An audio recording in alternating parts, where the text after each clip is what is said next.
The broadcast is now starting. All attendees are in listen-only mode.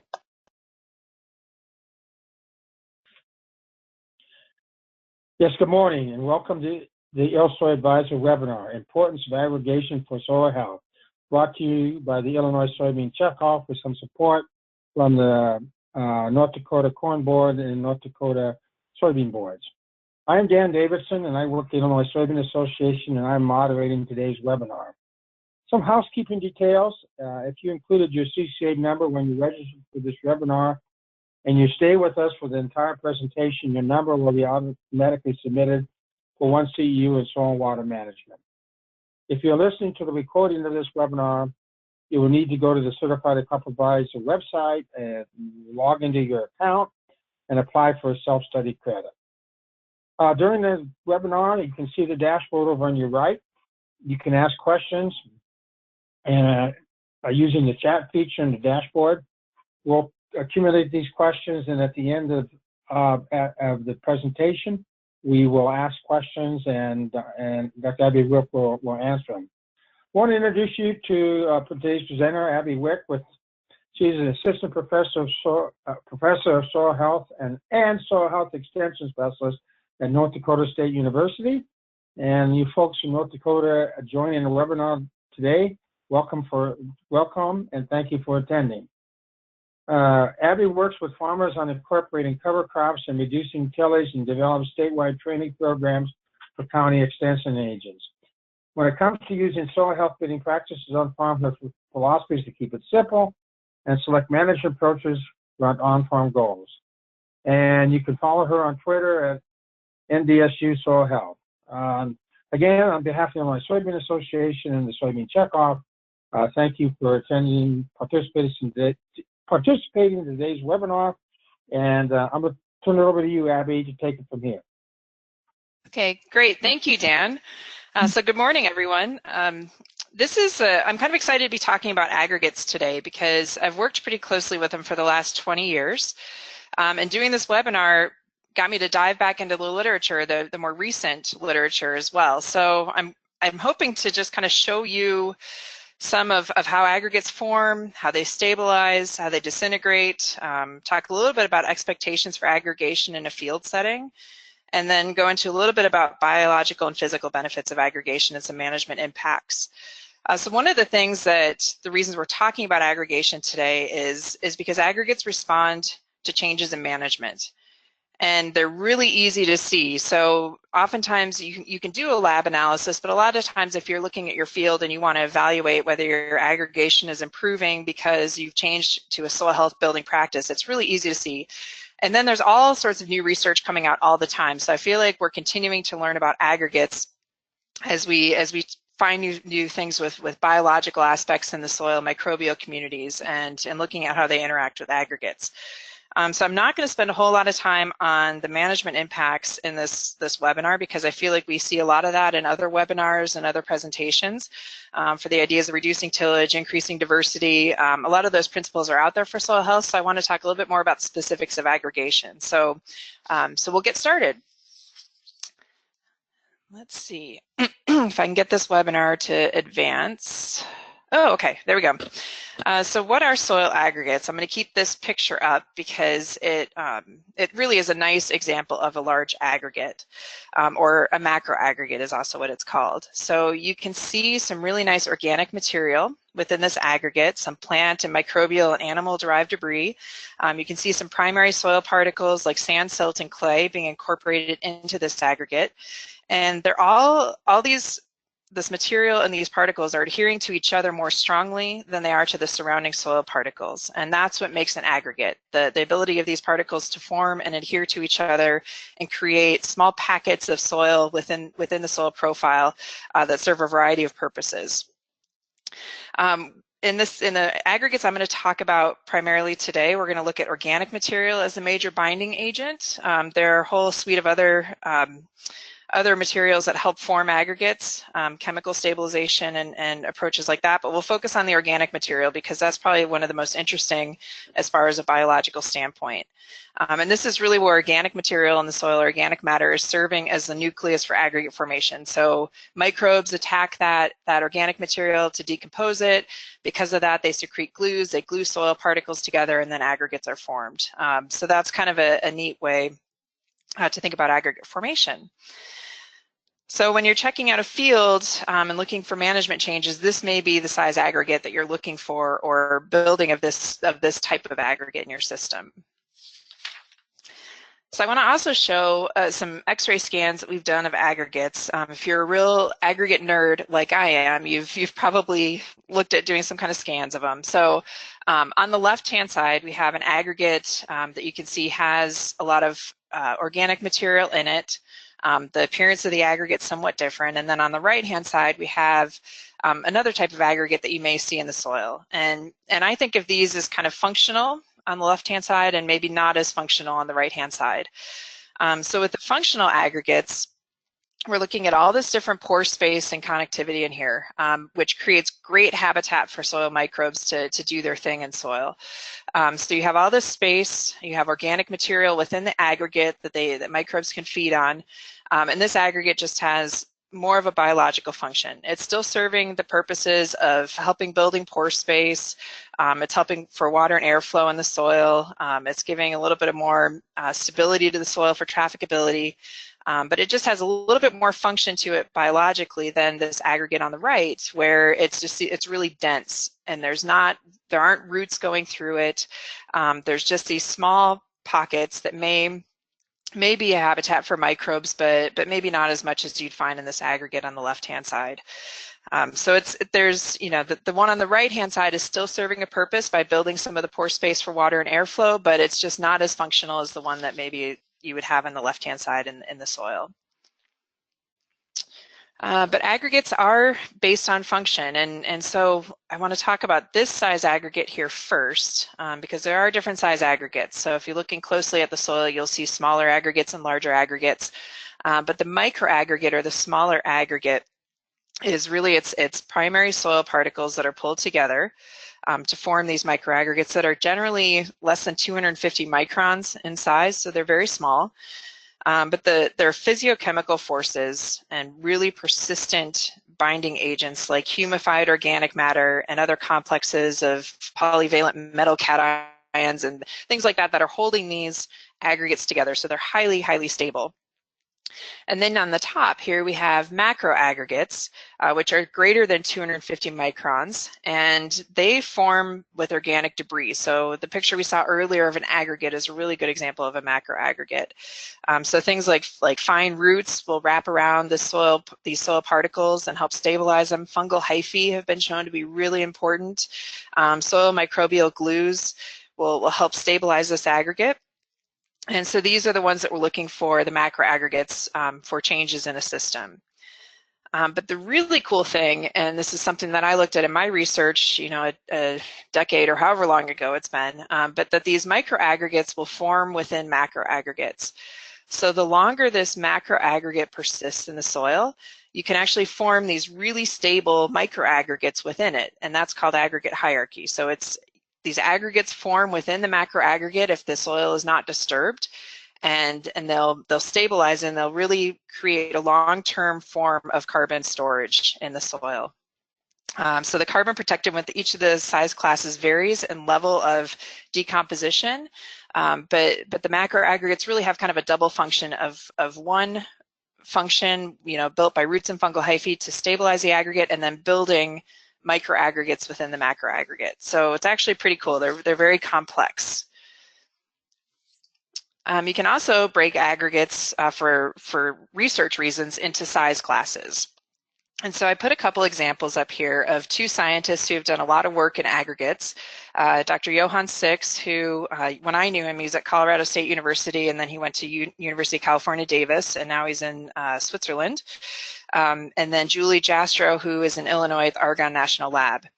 And so I think of Johan as kind of developing some of the methods for the Western US as far as aggregate size breaks and classes. So he would define these free particles of silt and clay in the soil as less than 53 microns.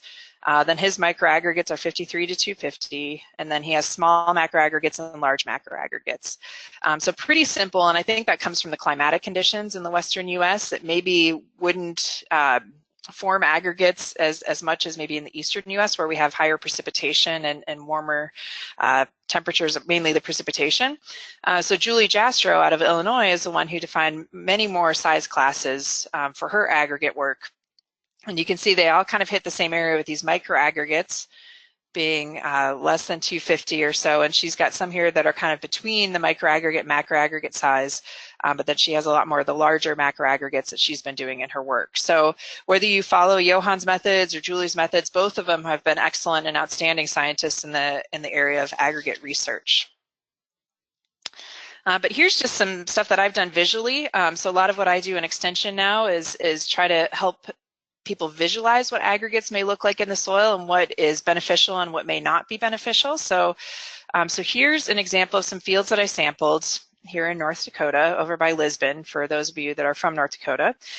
So the samples on the left here, we have the large macroaggregates, the small macroaggregates, and the microaggregates. So remember, these macroaggregates are held together by fungal hyphae and roots, and the microaggregates are more by microbial glues. And you can see in this pasture that was converted using no-till into row crop production, into corn, in this case, this would be from the first year, you can see how many more large macroaggregates there are in this system, and then more, you have fairly high number of small macroaggregates and very few microaggregates. There probably are quite a few microaggregates within these different macroaggregate size classes. And then if you go to the other end of the spectrum, where you have a conventional tillage system, probably with fall tillage, springfield cultivation going into corn, you can see that the large macroaggregates are fairly minimal in this system, and you're dominated by microaggregates. So from a management standpoint, all those microaggregates create really tight pore spaces, and there's just not a lot of room for water to flow freely in those soils. So that would be one of the downfalls of being in this type of system. If we look at a long-term no-till system, 20-some years with use of the cover crops and diverse four-crop rotation, at least 4 crops in rotation, you'd have kind of an even distribution of these aggregates. And this is kind of maybe one of the sweet spots for aggregate formation, because you have enough large pore spaces created by the large macroaggregates and enough to let water flow freely, but then also enough small pore space within the microaggregates to help retain water for crop use. So, so this is just to give you an idea of what that may look like in a field setting based on management, and that aggregate size distribution is really pretty important. If you have too much of one thing, you don't get that variability that to serve functions in the soil. But we'll talk a little bit about aggregate formation, stabilization, and disintegration. So aggregates are meant to turn over. They're meant to disintegrate. So when we're building aggregates, we're expecting them to turn over and then reform aggregates. So the formation happens when you have all these primary soil particles and you have some organic material that are held together. Here's the fungal hyphae, is this white string that's holding that material together and pulling it into a stable aggregate here in the yellow. So as the fungal hyphae and the roots pull that aggregate together, they're releasing some glues into the soil as well. They're stimulating biological activity, especially around the root zone, which is called the rhizosphere, and they're forming these really stable aggregates. Well, these aggregates, when they're stable, they're subject to also wet-dry cycles, which helps stabilize them even further. So when the soil gets wet and dry, it can cause closer arrangement of those primary particles to create a stronger bond and increase that stability. So the wet-dry environmental factors of the wet-dry cycle are extremely important in addition to those biological agents. So they survive and they're stable for however long. There's been some measurements on how long these aggregates are stable. And then eventually those microbes eat up some of that organic material, and then they become stagnant, and then the aggregate disintegrates. And so when this aggregate breaks down, it's releasing organic material into the soil. It's releasing pieces of maybe dead hyphae that can be now used as a substrate, but this disintegration happens, and then you loop back and this process of formation starts again. So this is meant to happen in soils, and the goal is to let the aggregates run their course and do this turnover naturally versus shortening that stabilization period with something like tillage that would break apart aggregates, but we'll talk about that in a little bit. Aggregates can also form from earthworms, and so we talk in soil health about how important earthworms are, and they're feeding on decaying organic matter and microorganisms within the earthworm that when they ingest the soil and the soil minerals plus that organic material and all the microorganisms that are on that organic material, it gets mixed in their digestive tract, and then that material is excreted on either the soil surface or below ground as earthworm casts. So I'm not going to go into a lot of detail on earthworms because there's so much that they do in the soil. Maybe that's a topic for another webinar, but they do create aggregates, and that's another benefit of having earthworms, or also referred to as ecosystem engineers, in the soil. But fungal hyphae are probably one of the most important stabilizers for aggregates, and I think the more we learn about it, the more we realize the benefits of fungal hyphae. So a lot of people have looked at mycorrhizal fungi and their importance, and then also non-mycorrhizal fungi, maybe the saprotrophic or the decomposer fungi, and their importance and role in aggregate formation and stabilization. So the mycorrhizal fungi are the ones that form the symbiotic relationship with plant roots that help the plants uptake nutrients and water, and then the saprotrophic fungi are the ones that are decomposers. So this is a diagram where, let's see, let me walk you through it. The green circles around here are biological, they are as a result of the mycorrhizal fungi. So this is where mycorrhizal fungi are influencing aggregate formation, are with the green circles. And the red circles are non-mycorrhizal fungi and their influence using these different stabilization mechanisms on aggregate formation. And then gray just means that we don't know a whole lot about it, where there's no data available to provide any evidence of the influence here. But if we look at the arrows here on this diagram too, those are significant in whether they're dashed or solid. So the solid arrow means that there is influence. It was only scarcely evaluated in the literature. The dashed arrow means that it's still a hypothesis. So in looking at this, it seems like there's a whole lot we understand, but there's a whole lot we still don't understand as well. So even though we've been looking at fungal hyphae, we know the importance of fungal hyphae, and we've known how important it is for aggregate formation since the early 1900s, it's still a little bit unclear, and we still have some things that we just can't quite pick apart using research. But if we look further at this, the biophysical mechanisms where the fungal hyphae is helping with aggregate stability and formation is through entanglement. So that's where the hyphae is wrapping around the soil particles to form the aggregate. There's also alignment by physical pressure, or compaction and compression that creates the aggregates, and that strength of the fungal hyphae doing that. And then changes in the local water regime. So, so the uptake of water by the fungal hyphae and what that does for the wet-dry cycle and stability of the aggregates. If we look down here at the, let's look at the biochemical mechanisms next, where you have fungal hyphae can actually help reorient the soil, the clay particles in the soil, and it will actually bind to the fungal hyphae, which is also a reason that the fungal hyphae, even after they're dead or the plant dies, their host dies, that they can still have influence in the soil. They're protected by this clay layer that forms around them. We also have this kind of cementing and surface sealing that they do, and the surface hydrophobicity. So fungal hyphae actually, when they secrete some of these glues that help glue the aggregates together, some of that material is hydrophobic, which means it repels water, and that helps the aggregate stabilize in the soil. So increasing the importance of fungal hyphae again in aggregate formation. And then there's the biological mechanisms, and all this means is that fungi they're not isolated in the soil. So they interact with other microbial communities, they interact with the food web, they interact with other fungal hyphae. There's a lot going on, and they're not acting in isolation. So these biological mechanisms and those interactions are really important to fungal hyphae within the aggregate formation and stabilization. So here's another figure on how some of these, the bacteria, fungi, algae are included here. They're releasing these substances. So I was talking about them as glues, but they really do have a more technical name for them. But the extracellular polysaccharides are pretty important, and they're a big one for both fungi and bacteria. They have a strong tendency to adsorb to mineral surfaces, so they attach very easily to mineral surfaces. because of their surface reactivity and their ability to bridge materials or mineral particles. So they're bridging between a sand grain and another sand grain and holding those particles together. But the polysaccharides aren't the only microbial extracellular material that's adsorbing to soil particles. There's also glycoproteins, there's glomalin, which if you've looked at the aggregate work, you've probably come across glomalin, which is an extracellular protein from mycorrhiza, and it has a strong relationship between glomalin and aggregate formation and stabilization.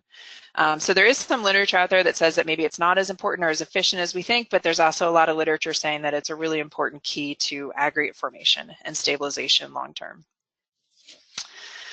And then there's a question of kind of, are bacteria more important or are fungi more important in aggregate formation? And this is some evidence, some data from research to support the importance of fungal hyphae. So if we look at live fungal hyphae and we look at the residence lifetime and days for that material in the soil, it's about 3 to 5 days. When we look at dead hyphae, like I mentioned before, that clay kind of wraps around the dead hyphae and helps stabilize it from decomposition. We're looking at maybe 160 days based on the research for stabilization and persistence in the soil. If we go down here to the glomalin, we're at 240 days. So these materials that are released or the hyphae themselves are lasting a lot longer in the soil than some of the biological polysaccharides. If we look here in the gray, are between 5 to 10 days or 20 days for these bacterial polysaccharides.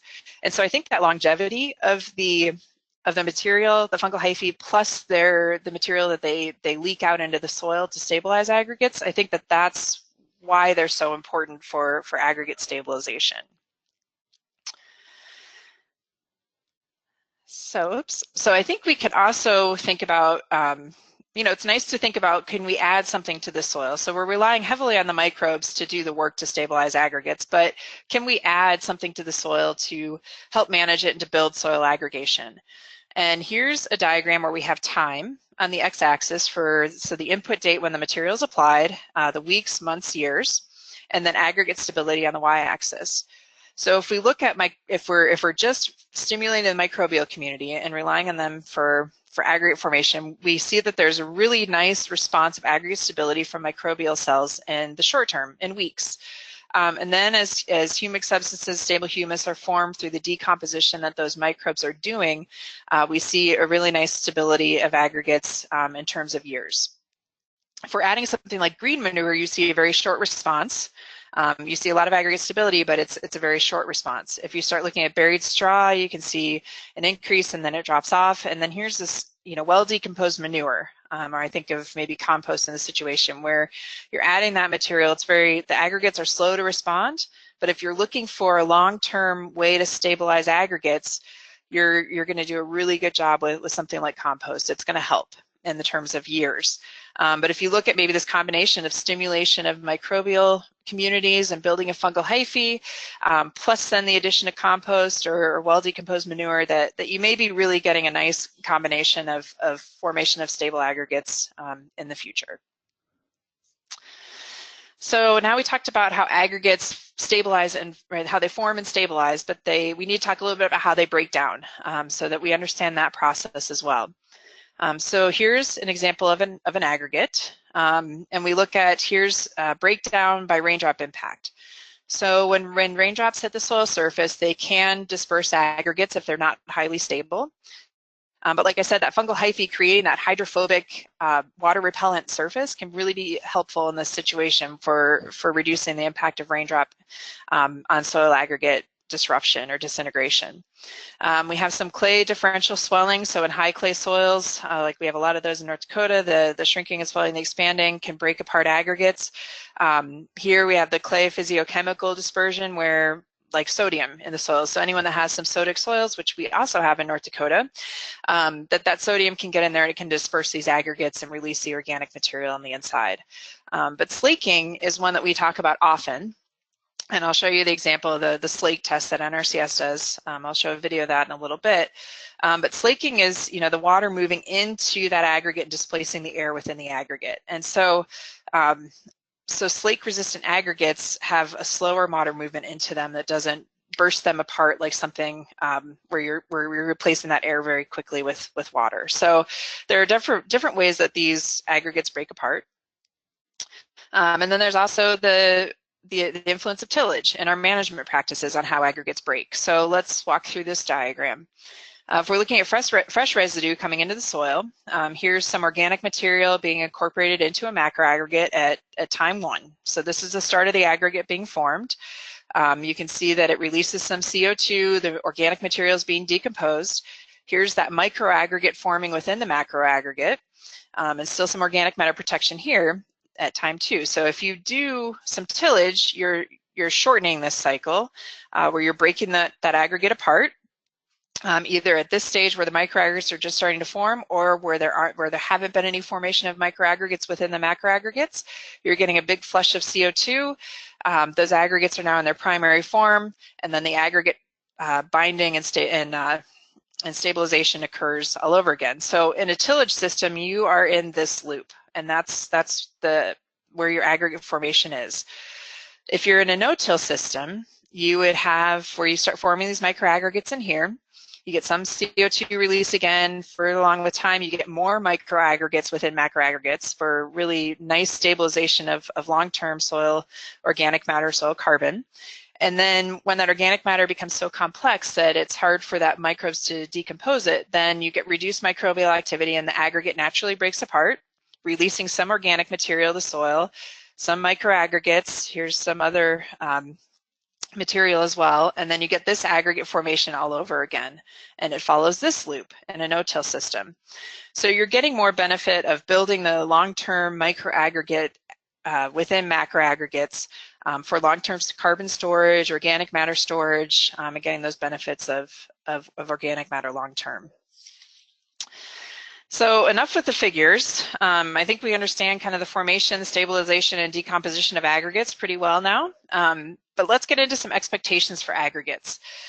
And so I wanted to, these are going to be very North Dakota specific. I spent a lot of time going around digging with consultants, with farmers, our extension agents, looking at aggregation in the soil to understand what our expectations should be for our different systems. So in this case, we need to set really reasonable expectations. So your aggregation is going to vary based on your soil texture. It's going to vary based on the time since your shift in management practice. Freeze-thaw cycles are really important, wetting and drying. So if we're going to evaluate our systems, we need kind of a time zero where we're looking at when those aggregates start forming and what that soil looks like, and then we need to monitor as we go through time, and we add and we continue those soil health building practices in our fields. So here's a great example of a highly aggregated soil in a high clay soil, and so this is 40 years of no-till, 20 years of cover crops in a 4-crop rotation. So the aggregates have formed really nicely. You can see the roots going through the aggregates. This soil has really great infiltration, so water management is excellent on these soils. The water moves through the soil profile. Great soil, 40 years to build this. And maybe it was built long before, but when we looked at it, it had been in no-till for 40 years. If we look at that same soil type in a newly transitioned field, so less than 5 years, this is probably at year 4 in this same high clay soil, you can see that the aggregation isn't quite there. And granted, this is at a different time in the season. This is not during the actual growing season. This is in the spring before. So there may be some little bit less aggregation as a result of that. But you can see that the aggregates are starting to form at the surface. You can still see some of those compaction layers. But that the aggregation is much better. This is a field where when we started with it, I couldn't get the shovel past 2 inches.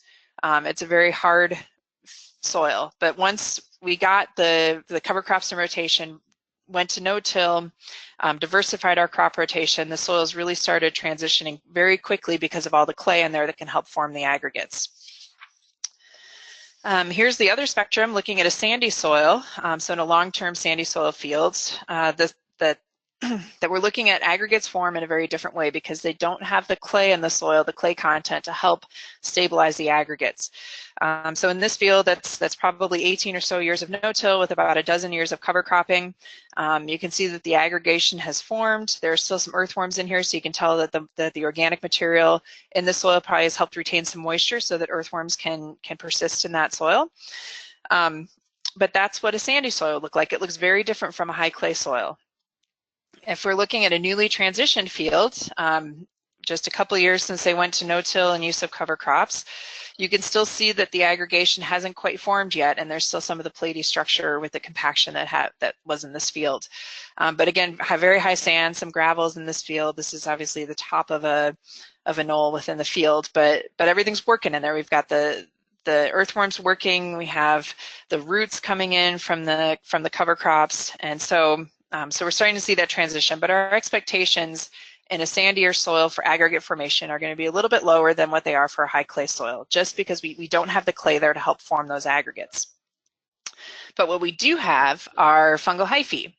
And so in a sandy soil, we're relying a lot on fungal hyphae and roots to form those aggregates. And so this is an electron scan from a sandy loam soil in Australia. And they were looking at how hyphae and the exudates from hyphae, like the polysaccharides, how those stabilize aggregates. And so if we look at here, we've got the hyphae extending across, and then we have the polysaccharides. You can see kind of how that looks as they form a glue or some type of material to stabilize the sandy soil aggregates. A neat thing to consider here, and something that's another benefit of fungal hyphae, is that because the soil particles adhere to the fungal hyphae, like we saw before, where it's attaching to the hyphae, and it's also attaching to some of these polysaccharides, that it's actually helped stabilizing this form of aggregate formation for 20 weeks after the plant that's supporting the hyphae dies. So we're getting another 20 weeks of benefit out of this type of stabilization mechanism in a sandy soil, well past when the host plant dies. So that's a nice way to think about having something continue to work for you after your green living plant has died. Here's another kind of close-up look at the entanglement that can happen in a sandy soil. So this is again from that same study out of Australia, but they're looking at the strength of the adhesion of the fungal hyphae to the soil particles. So that would be this spot right here in this schematic. So that fungal hyphae is adhering to the soil particle. The strength of that is important for stabilization. We're also looking at the tensile strength of the fungal hyphae between particles. So as it adheres here, and then again on this soil particle, what's the strength of this fungal hyphae between there? And that helps determine the stabilization. And then the architecture of the fungal network. So how intensively is that fungal network exploring that soil and forming these contacts with the soil particles? And so this is what determines the stability of an aggregate in a sandy soil. It's not the clay content like in a clay soil, it's more these cross linkages and that entanglement and the points of contact that determine the strength of the aggregates. So this is probably the most boring slide I have in this presentation. I didn't quite know what to put here, but I want to talk a little bit about the benefits from a physical aspect and then also a biological aspect. And so from a physical aspect, the benefits of aggregation are erosion management, pore space development for water and air movement, and organic matter protection. And those are the three things I wanted to talk about today. For the biological aspect, there's really cool work coming out and has been coming out for a while on the ability of aggregates to promote microbial activity through hotspots. And then also these evolutionary incubators. And I'm going to talk about that a little bit more because I read the paper on that from Matthias Rillig a few times because I thought it was just such an interesting idea to adding microbial diversity to the soil. So the physical benefits with the erosion management. If you look at, here's what we call a North Dakota snert. I don't know if everybody calls it that, but when the soil blows off of a field and accumulates in the ditch, the thing I want you to notice about this is how fine these soil particles are. So this is field back here is one that's been chisel plowed and field cultivated, very little residue on the surface going into the winter. And so these small particles are being pushed across the field. Some are being pulled up into the jet stream and carried long distances. But look how fine all these particles are that have moved across this field and now are accumulating in the ditch. So if we were to make these fine soil particles, if we had aggregation and made them a little bit heavier, their ability to be transported by the wind would be less. So we might keep more of our soil in the field and reduce erosion. That aggregation in combination with residue to protect the surface is critical. It's not just aggregation that's going to save you from erosion, but it's a big part of it. If you can reduce or if you can increase the size of these particles that could be moved from a field, then they're not going to move as far. For the connected pores, I wanted to show you some more X-ray scans that we've done. On the left-hand side here, we have a no-till situation where we have cereal rye in the field, and this was within the first year of conversion to no-till. And then on the right-hand side, we have the top 6 inches of a conventionally tilled field. So this is both post-harvest with where wheat was in production on this field. So with these scans, I want you to see a couple things. If we were to take on this no-till core, if we were to take a raindrop and trace it down through the pore space, which is the dark space on this scan, you could take that water particle all the way down through the top 6 inches, and it would continue down through the soil in these channels. So this is the top view of the top 6 inches. So you can see all this pore space that continues down past the 6-inch depth. So this is amazing. We can really efficiently move water through these pore spaces that are created by root channels, created by aggregates. We have variable size pore spaces. We have some small ones for water retention. We have large ones for water movement, but we're going to get water movement and infiltration deeper into that soil profile, even after just 1 year of no-till on a high clay soil. If we look at a conventionally tilled field, you can see that there's a lot of pore space here. So that water is going to move through fairly quickly, or it could move through quickly, but it's going to hit a compaction layer here, and that's where the bottom of the tillage equipment is. And if we look then at the top view of that 6-inch depth, look how compact and dense this layer is. And we have some areas where water could move through, but not nearly as many in this area as you do with no-till. So I would imagine in no-till, as the system is in no-till longer, we'll probably go back and get some cores from here and redo the X-ray scans. But just that I think that this would only improve as the aggregation improves and the roots and the root channels in the soil and the earthworm channels improve as well. But this is what it looks like in the field, and this is from Keith Anderson, who's with the NRCS here out of Fargo, and he's not the only one that's crazy enough to walk into a wet, high clay field to take a sample. I tend to do this a lot too, but you can see the standing water on the surface here, and he's taken a shovel full of soil right next to that. And so the standing water, the reason it's getting hung up there and the soil is so dry below is because of that compaction layer and because the aggregation just isn't there and the soil is too tight for the water to get through. So this is actually pretty common. You'll see a very wet field where water is standing on the surface that may be in conventional tillage, and that water just can't move through to get down through the soil profile. And then here's a video from Kaylee Gash, who's a colleague on campus who does a lot of the research work in soil health. And so she's pouring water into what would be an example of a highly aggregated soil with large pore space.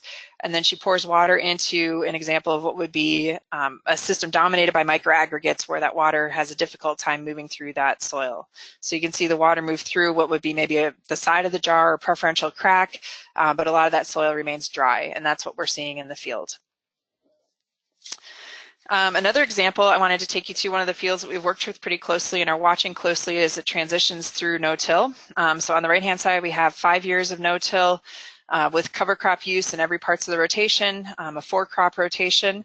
On the left-hand side, we have a field that's been deep ripped, chisel plowed, and does have tile drainage installed underneath. So no tile where we're using no-till, and tile drainage where we're not using no-till. And here's the slake test. So if you haven't seen this before, I'll show you what this looks like for these fields. But the moldboard plow, we still do some of that in North Dakota, and so you can see how that's breaking apart. The water's rushing into the pore space, displacing the oxygen and disintegrating the structure that's in that soil. Here's chisel plow. It's to some extent breaking apart, and then here's first year no-till where we see very little of that aggregate structure, slaking of the aggregates. But I think mostly you can see some of the differences without any of those visuals. Sometimes it's just walking in the field in a no-till situation versus into a conventional till. So in the spring, here's that field. I was walking in the middle of it where it has all the standing water, no-till for 5 years, use of cover crops. This is cereal rye that's growing in the spring. I like to keep my boots clean. So this is what they look like after walking through all that water on a field with no tile drainage and use of no-till and cover crops. Here I am walking to the field that had the tile drainage. I took one step. I didn't go any further. I'm a little bit smarter than that. And then boots just covered in mud. There's no structure there to hold me up to walk on that field in the spring. But you can see the benefits in the fall too when we go through harvest. And so here's Here's the field that's 5 years no-till, use of cover crops. This is a neighboring field, not the one with tile drainage, but a very similar field. Okay, so this is at harvest, at soybean harvest. The farmer that harvested this field in no-till did it in 2-wheel drive on his combine, and he loaded trucks on the headland, and you can see very minimal ruts in the field. This other field, this farmer's been really great about letting us sample, and he's very interested in these practices and implementing them on his farm. Harvested soybeans at the same time, had tracks on his combine, loaded his trucks on the road, and you can see the ruts that occurred, and you can see the slippage as he went through this field to harvest. So we're seeing really great benefits, not only in the springtime for getting in at planting, but also during harvest and potentially a wet fall. So another benefit are the aggregates for organic matter stabilization, and it looks like I maybe better hurry up a little bit because I'm running short on time, but there's 3 ways that organic matter is stabilized. Biochemical recalcitrance, so where this the material is just very complex, the microbes don't want to eat it because it's too hard to break it apart and utilize it. Chemical stabilization, where organic matter is attached by bridging to organic material. So we have the clay particles here, the organic material being attached to it. They can't pull it off, so it's very stable. And then the physical protection by aggregates. So you can see the organic material protected within this shell of clay that's around the aggregates, the reorientation of the soil particles.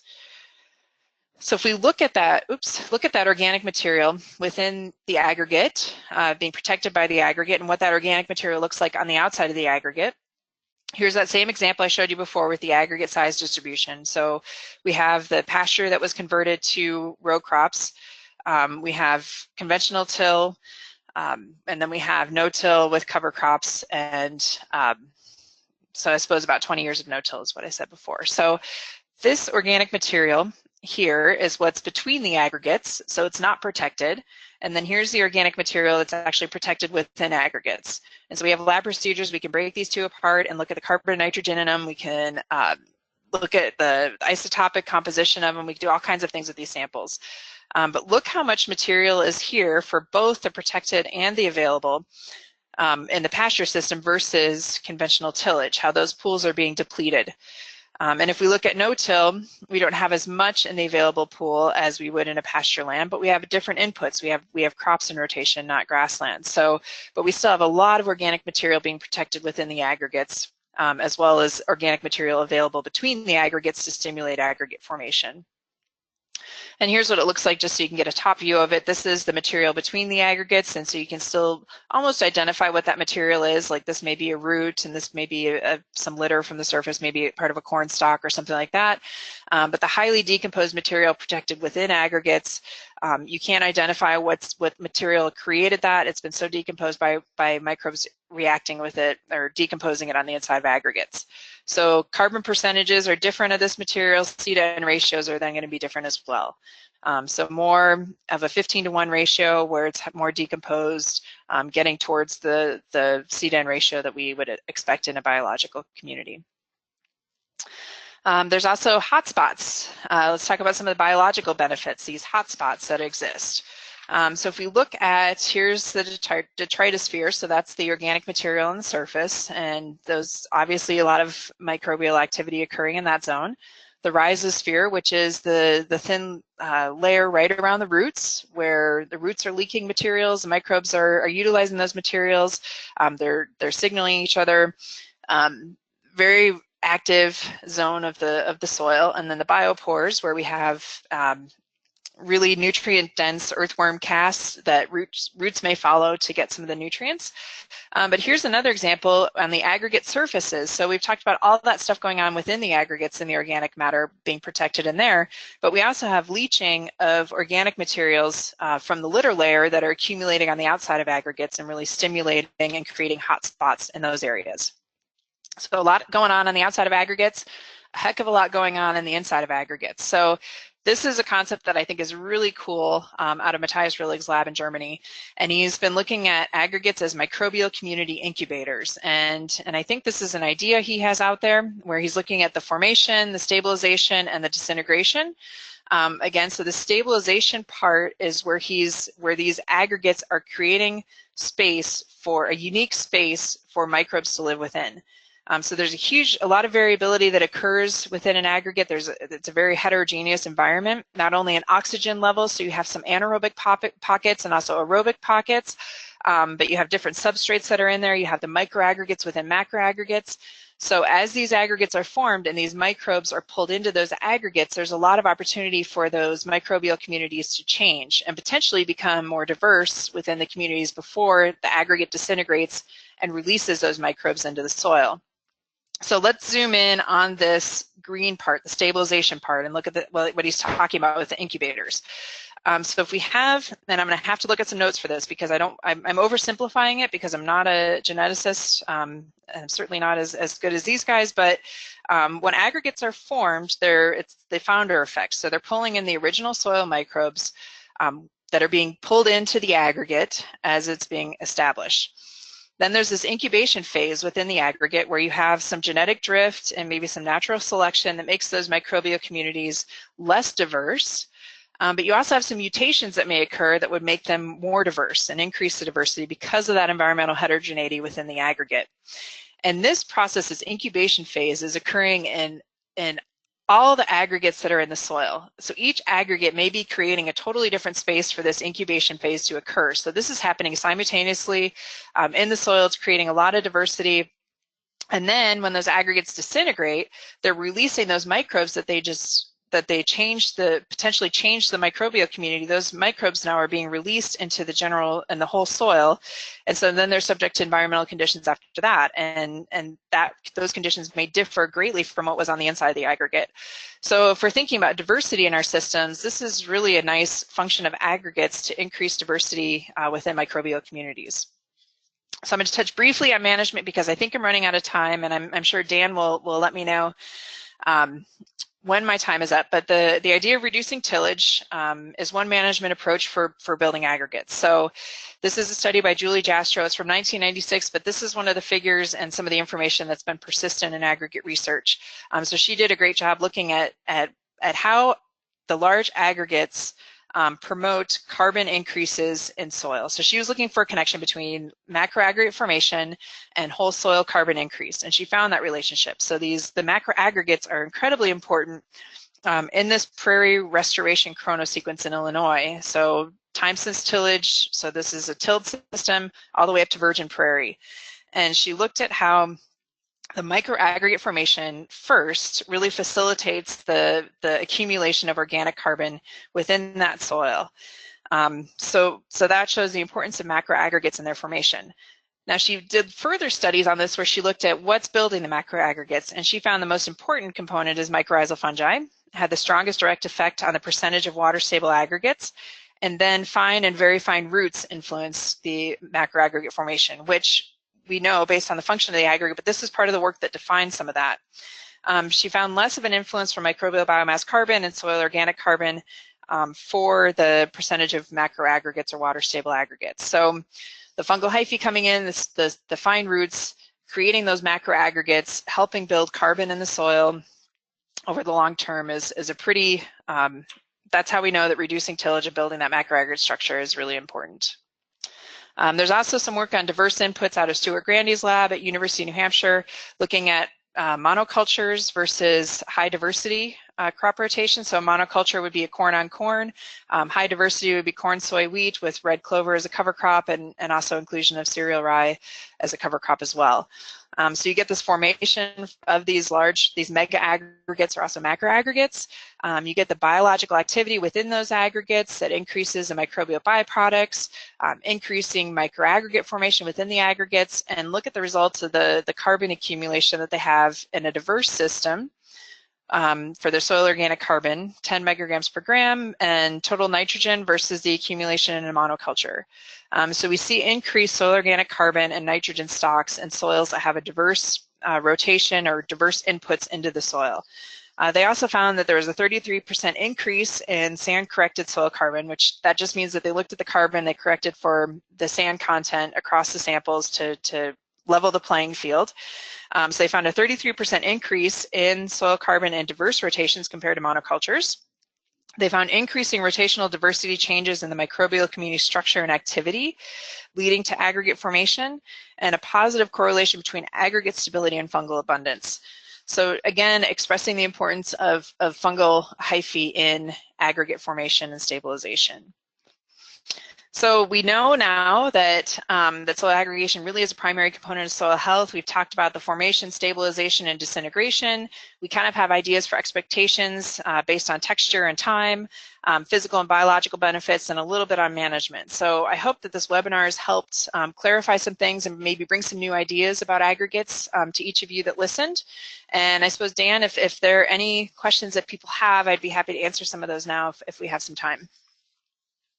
Okay, Abby, thank you for that webinar. Actually, very, very interesting. People that don't understand aggregation, which is like me, so very, very educational. Quite fascinating. We got some questions to go through. We got about 10 minutes. When you talk about micro versus macro aggregates, and just on the macro size, are we talking things like golf ball size, baseball size? Kind of put that into kind of what we can understand. Yeah, that's a good point. So sometimes we think in terms of microns. It's not really something that most of us relate to. We don't think in microns. But if we look at like the 2,000 to 8,000 size, 2,000 to 8,000 micron size aggregates, that's about 2 millimeters to 8 millimeters. So if we're looking at those larger aggregates, think of 8 millimeters as being the largest aggregate you're going to have, and then scale down from there for the aggregate sizes. Okay, because we saw some of the pictures, they look like baseball size. So I tried to get that. Okay. Okay. Let's go through some questions. The one people, it's a question here, what types of methods have growers used to measure aggregate stability? I think you sort of talked about how simple, you could take a very simple approach to this, just with a spade and some of the things you talked about. But are there some methods available that growers can use to measure this? You know, there are some commercial methods available, but I would encourage, so when we go to a commercial lab, there's going to be a lot of, they need to process the samples quickly and they need to be able to run the analysis. So with aggregates, the samples are treated a little bit differently, and at the university when we're doing research, we actually kind of baby those samples. We collect them with a shovel, we break them apart by hand in the lab, we run them through an 8 millimeter sieve, so we treat them pretty gently until we submerge them in water for slaking. So if you're going to be looking at these procedures from a commercial lab, look at how that sample is processed.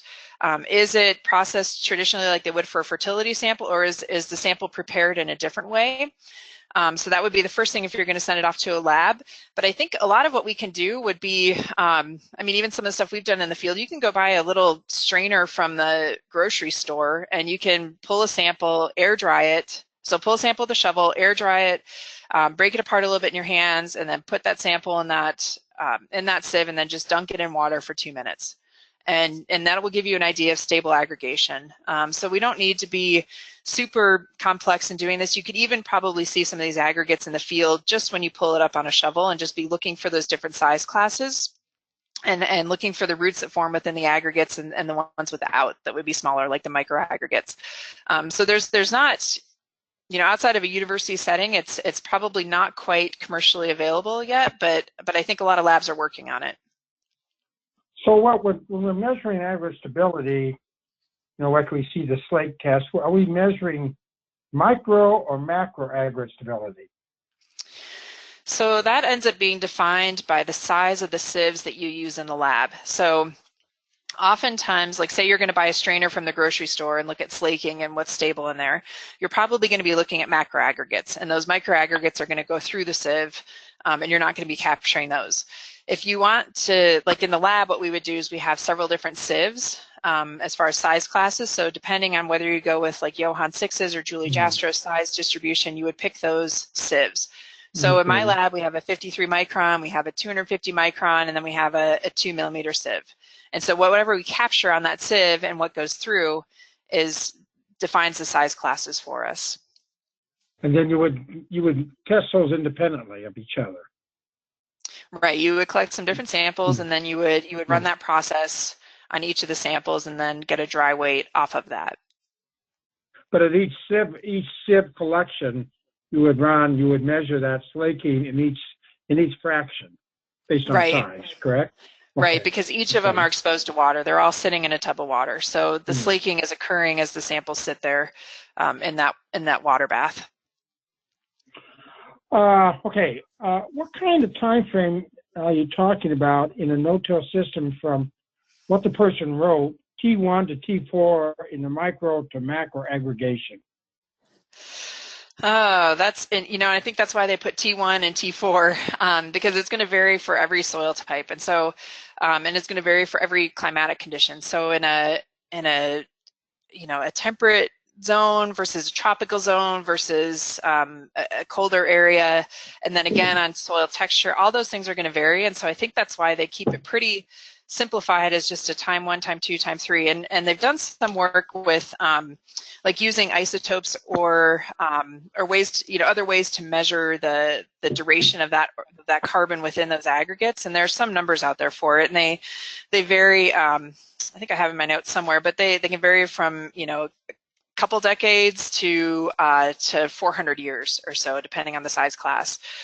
So that turnover, I've seen some numbers out there, but they're highly variable depending on the system, and so coming up with an average is really a challenge for expectations.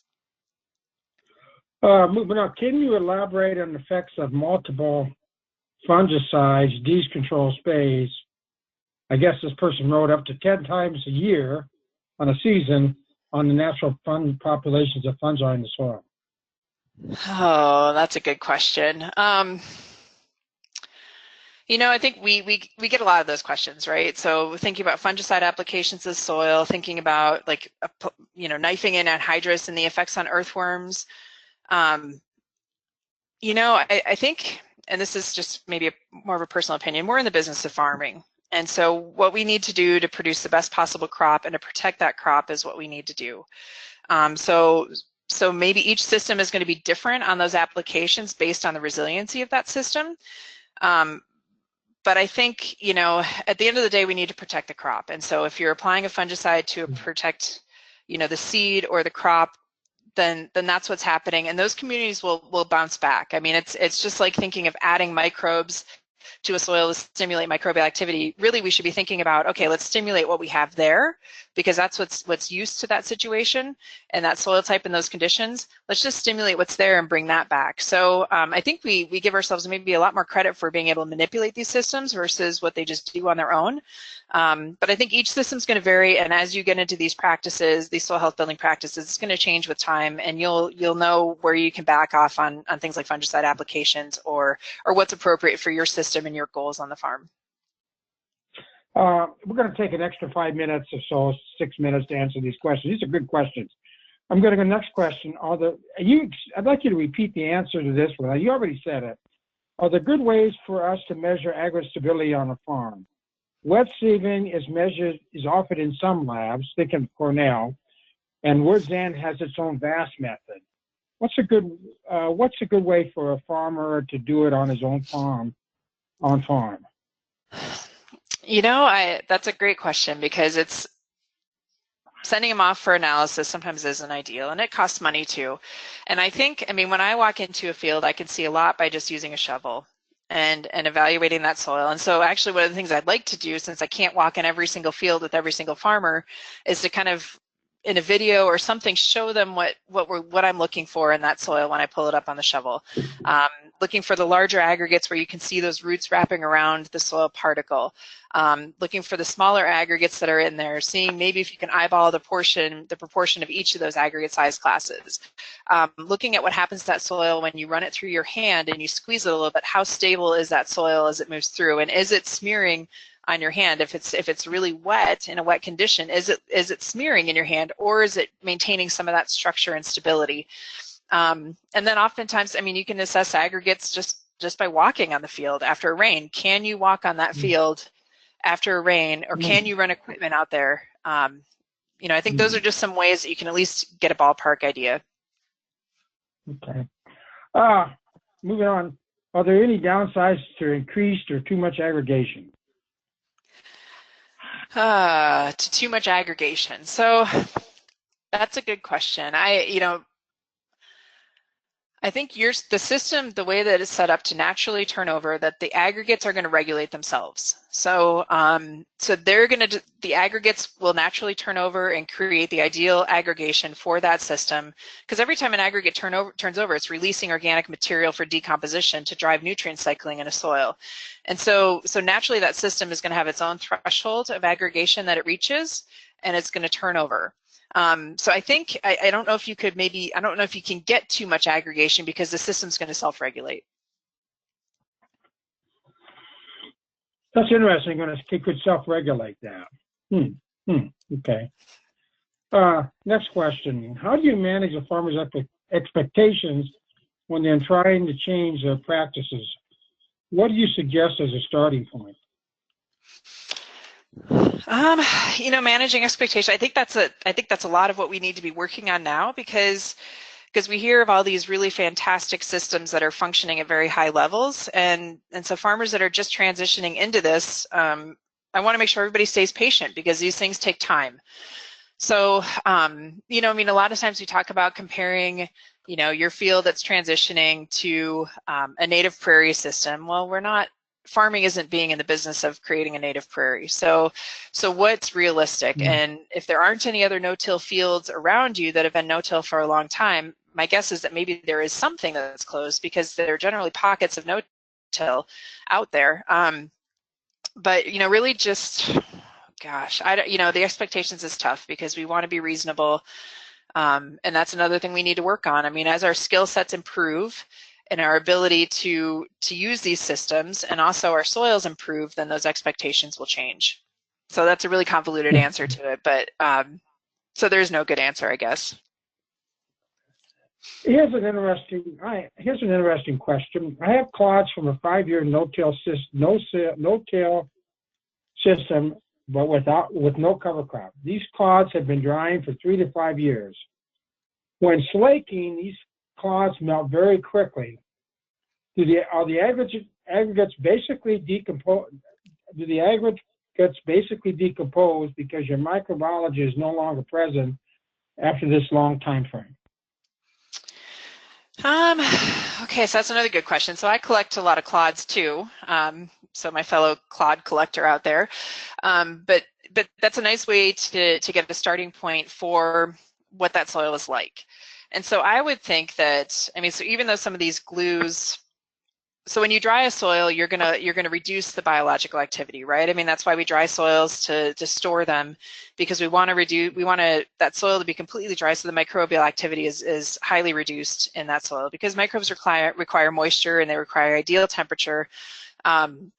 So if those clods have been dry for that many years, the microbes haven't been feeding on the exudates and things like the polysaccharides that are holding those aggregates together. So I would think that that's a pretty reflective picture of that moment in time from when the management practices changed. And so when those aggregates are what they are. And when you put them in to do the slate test, there's still a lot of the pressure of the water moving into that aggregate, displacing that oxygen, is what's bursting it apart.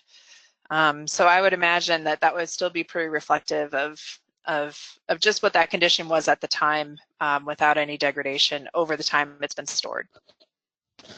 Good.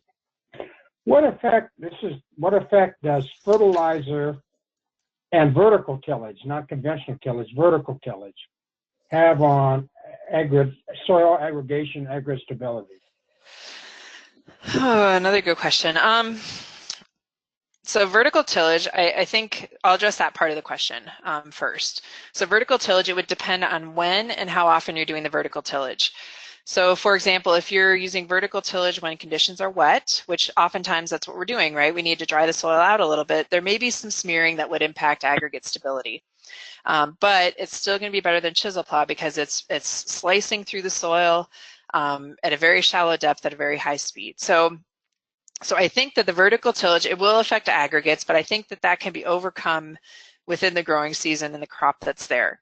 Mm-hmm. What may not be able to be overcome is the compaction, maybe that's the compaction layer that's created below the vertical tillage. That may be a little more difficult to overcome. So that would be my major concern, not as much the aggregate disruption, but the compaction, mm-hmm. that's starting to be created at 2 inches. Fertilizers, so I mentioned a little bit how in a high carbon, low nitrogen environment that you can have some stimulation of some of those polysaccharides to be produced. So if you add fertilizer, you may have, you're adding nitrogen, which may reduce some of those, some of that stimulation, but at the same time, you're growing a crop and you're getting all those roots into the soil, which, a successful crop is going to do a lot for that soil versus trying to starve it of nitrogen to get the microbes to do the work for the aggregate. So I think, based on what we know with the root effects and also the fungal hyphae and their influence on that macroaggregate formation, that the fertilization is going to stimulate the actual root growth and hyphae growth and maybe build aggregates as well. So I wouldn't starve my system of fertilizer just to get aggregate formation. Okay. 2 more questions. During the growing season, I'm just reading the question. During the growing season, do you see greater total carbon dioxide release per day to help with synthesis versus tillage? I know that's kind of confusing, but I guess in a healthy soil, you can release a lot of CO2, respire in a healthy soil, and that could help with photosynthesis. People have written about that. I don't know if you understand the question better than I do. I'm not sure that I do, and I'm not sure I could give a good answer. So I may just not answer that one. And if that person wants to email me, we can talk about it a little further. Okay. Hey, the last question is my question. I've often thought this because I'm a practicing farmer, and I've often wondered if you could have good soil health without aggregate stability necessarily. And I have some little proof of this, doing some aggregate stability. I have some really excellent soil health in terms of respiration, nutrient mineralization, and some of these things. Yet when I would do like a slate test type of thing, I find that they little aggregates fall apart. But yet it's a very healthy soil from the respiration perspective, high organic matter. But the secret here is use a lot of compost, right? So that's no-till, compost, and cover crops. So I have a really healthy soil, but poor, what I consider poor aggregate stability. So can you have good soil health without the resulting aggregate stability, or the two kind of go hand in hand? That's another good question. So one of the things we're going away from in North Dakota is using the soil health scores. So this idea of having good soil health versus bad soil health based on a score that's pulled together from all these different parameters that are measured. So when we're looking at it, we're trying to see if, is there enough aggregation to achieve our on-farm goals of reducing erosion, better water management, and how does that look compared to our biological communities, and how does that look compared to our fertility? So I don't know, I'm not quite sure how to answer that. But I think in my idea of a healthy soil is one that's functioning and achieving your on-farm goals. And so if your soil is doing what you need it to do, and it's helping you, like say your goal is to reduce erosion and to manage water, and you're getting into the field in a timely way, and if you're doing those things successfully, then I think that we can say that we have a healthy soil. And some of that's subject to different perspectives, but I think at the end of the day with soil health, what we're trying to do is achieve on-farm goals, and we're trying to get whatever parameters we need in place to achieve those goals, and to do it successfully, and not worry about the score, but worry more about those individual parameters and how they interact with our bottom line, with our goals, with our crop production, all of those aspects. Okay. Well, Abby, thank you very much for doing a great webinar. Thank you very much. Again, I want to thank everyone for participating in today's webinar. Thank you. And on behalf of the Illinois Soybean Association, the Also Advisor website, thank you for taking the time today to participate. So that concludes our webinar on the importance of aggregation for soil health. You'll find this webinar and other soybean and agronomic resources on our website, the Also Advisor. And this webinar will be posted online and will be on a YouTube channel, and you can listen to it again. Again, thank you, everyone, and thank you, Dr. Wick, for participating. And this webinar is now over.